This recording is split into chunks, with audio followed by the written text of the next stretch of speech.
Welcome back.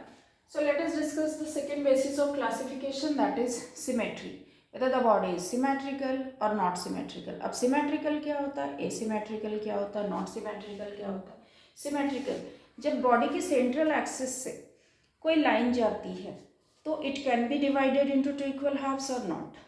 अगर बहुत बार टू इक्वल हाफ में डिवाइड होता है, जब बहुत सारे प्लेन से टू से सेंट्रल एक्सिस से लाइन क्रॉस होती है तो सिमेट्रिकल, या ऑन वन टाइम भी टू इक्वल हाफ में डिवाइड होता है, that is also symmetrical. But बिल्कुल भी टू इक्वल हाफ में नहीं होता तो क्या होगा, that will be asymmetrical. That means at any plane that passes through the center doesn't divide them into two equal half. कोई भी प्लेन जिस पर से सेंटर से सेंट्रल एक्सिस से हम कट करने की कोशिश करते हैं तो बॉडी टू इक्वल हाफ में नहीं डिवाइड होता, दैट इज एसिमेट्रिकल. क्या है वो, एसिमेट्रिकल. अब ऑर्गेनिज्म कौन सा है इसका, स्पॉन्जेस. अगर आप स्पॉन्ज की शेप देखोगे तो स्पॉन्ज की क्या शेप है, बिल्कुल ही एसिमेट्रिकली, कोई इक्वल हाफ में like this, you can like this and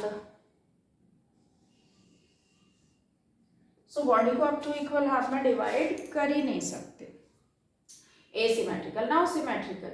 Symmetrical means it can be divided into two equal half, whether one time or more than one time.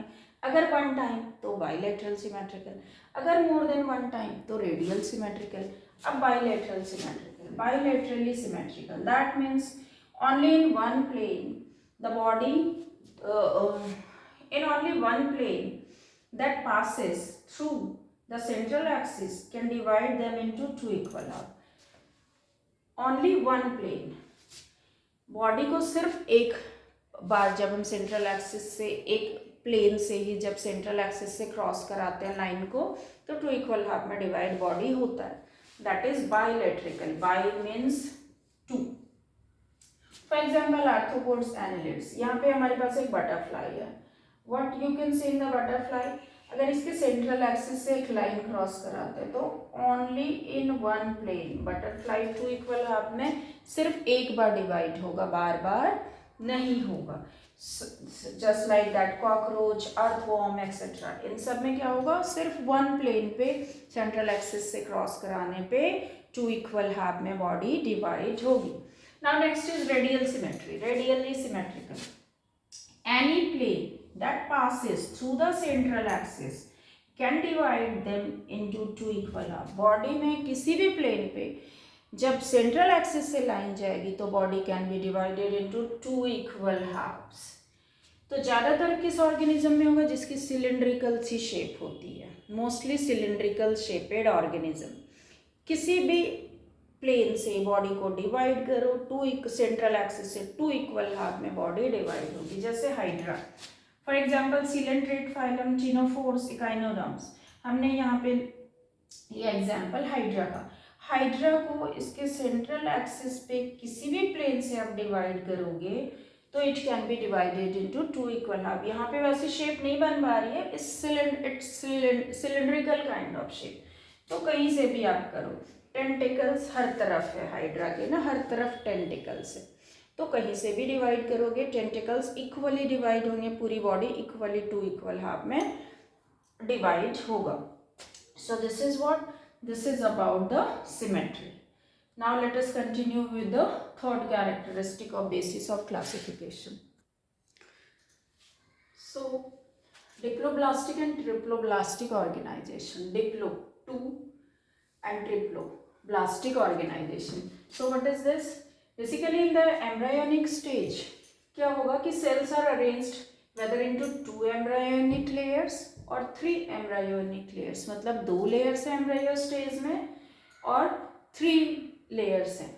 So if it is two layered, that is called diploblastic. Diploblastic.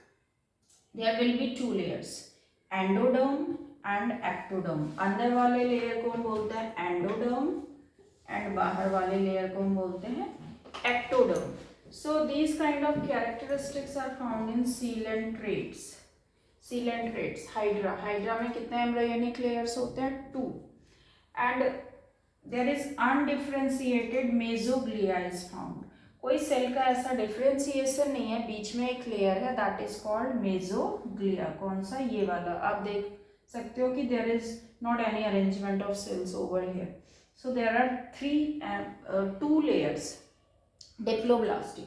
Now three layers are found during the embryonic stage. So कौन कौन से ये layers हैं? Ecto और endo तो होगा ही होगा.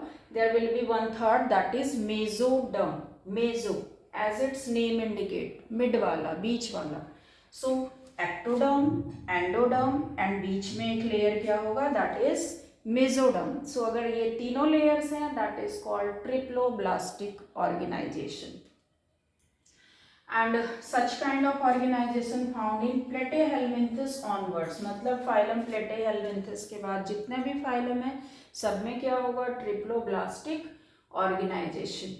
Okay, that means 2 germ layer and 3. Diplo 2 germ layer, triplo 3 germ layers. Now in the next video we will study about the coelom. Coelom जो है body cavity, वो भी somewhere related है these kind of germ layer, इनसे related ही है. That will discuss in the next video.